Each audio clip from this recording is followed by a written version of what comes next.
છે મહત્વપૂર્ણ સમાચાર સુરતથી મળી રહ્યા છે જે આરોગ્ય વિભાગે હવે સપાટો બોલાવવાનું કામ શરૂ કર્યું છે। ભેળસેળ અટકાવવા ફૂડ વિભાગની કવાયત જોઈ શકાય છે। પનીર ચીઝ ઘીમાં ભેળસેળ અટકાવવા ચેકિંગ શરૂ કરાયું છે। ખાણીપીણીની દુકાનો આરોગ્ય અને સ્વચ્છતાની તપાસ થઈ રહી છે। અલગ અલગ ઝોનની 86 દુકાનોને નોટિસ ફટકારાઈ છે। 797 કિલોગ્રામ પનીરનો જથ્થો સીઝ કરાયો છે। 54 કિલોગ્રામ પનીરનો નાશ પણ કરાયો છે। બનાવટી ખાદ્ય પદાર્થનો કુલ 120 કિલોગ્રામ જથ્થાનો હાલમાં નાશ કરી દેવાયો છે। ફૂડ અને આરોગ્ય વિભાગની ટીમે 1,31,000નો દંડ પણ વસૂલ્યો છે। મહત્વપૂર્ણ છે કે અવારનવાર ખાદ્ય પદાર્થમાં મિલાવટના કિસ્સા સામે આવતા હોય છે, જેના પગલે લોકોના સ્વાસ્થ્ય સાથે ચેડા ન થાય તે માટે સુરતમાં ફૂડ એન્ડ આરોગ્ય વિભાગે સંયુક્ત ઓપરેશન શરૂ કર્યું છે। પનીર, ચીઝ, ઘી, મરી મસાલા સહિતના ખાદ્ય પદાર્થમાં ભેળસેળ અટકાવવા માટે અલગ અલગ દુકાનો પર તવાઈ બોલાવી દંડની વસૂલાત પણ કરવામાં આવી છે। શહેર એસઓજી અને આરોગ્ય વિભાગ દ્વારા જે રીતે શંકાસ્પદ પનીરનો જથ્થો ઝડપી પાડ્યો હતો અને ત્યારબાદ ફૂડ એન્ડ ડ્રગ્સ વિભાગ દ્વારા જે રીતે જે અલગ અલગ વિસ્તારોની અંદર તપાસ શરૂ કરી છે, તો આપણી સાથે આરોગ્ય વિભાગના અધિકારી જોડાયા છે, તેમની સાથે વાત કરીશું। સાહેબ, કઈ રીતની હાલમાં કાર્યવાહી કરવામાં આવી છે? જે રીતે હવે જે સેમ્પલો લેવાય છે તેની સાથે જે કર્મચારીઓ છે તેમના પણ મેડિકલ ચેકઅપની શરૂઆત કરવામાં આવી છે। હું બી.આર. Brahmbhatt, food safety officer, Surat મહાનગરપાલિકા।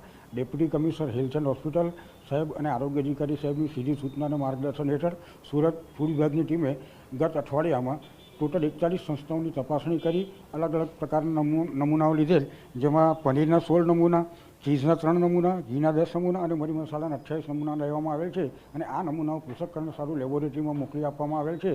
રિઝલ્ટ આવે છે આગળની કાર્યવાહી કરવામાં આવશે। જે તદુપરાંત સુરત મહાનગરપાલિકાનો આરોગ્ય વિભાગ અને ફૂડ વિભાગ સાથે મળી સંયુક્ત કામગીરીમાં 375 સંસ્થાઓની તપાસણી કરી તેઓને 86 સંસ્થાઓને નોટિસ આપી, તેમાંથી 79 નમૂના લેવામાં આવેલ છે અને 120 કિલો જથ્થોનો નાશ કરી અને 1,31,000 વહીવટી પ્રચુરણ ખર્ચ વસૂલ કરવામાં આવેલ છે।